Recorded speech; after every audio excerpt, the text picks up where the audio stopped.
భారత జాగృతి సంస్థ వ్యవస్థాపక అధ్యక్షురాలు కల్వకుంట్ల కవిత సంచలన నిర్ణయం తీసుకున్నారు. భారత జాగృతి సంస్థకు చెందిన అన్ని కమిటీలను రద్దు చేస్తున్నట్లు నేడు ప్రకటించారు. విదేశీ, జాతీయ, రాష్ట్ర స్థాయి, జిల్లా స్థాయి, మండల స్థాయి కమిటీలన్నీ రద్దు చేస్తున్నట్లు కవిత కార్యాలయం నుంచి ఓ ప్రకటన వెలువడింది.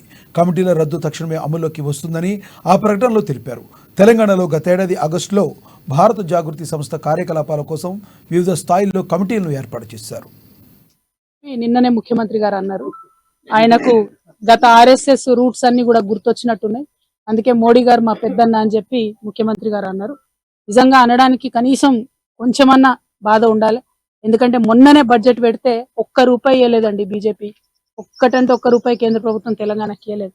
అట్లా ఒక్క రూపాయి ఇవ్వని వాళ్ళు పెద్దన్నలు ఎట్లయితారో ఇక మరి వాళ్ళకే తెలవాలి. పొలిటికల్ అండర్స్టాండింగ్ ఉంది కాబట్టి పెద్దన్న అన్నారని మేము అనుకుంటున్నాం. ఎందుకంటే ప్రతి చోట బీఆర్ఎస్ ను ఓడగొట్టాలి, ప్రాంతీయ పార్టీలను బొందబెట్టాలంటే బీజేపీ, కాంగ్రెస్ ఒకటైతున్నటువంటి వైఖరి ఇక్కడే కాదు దేశవ్యాప్తంగా కూడా మనం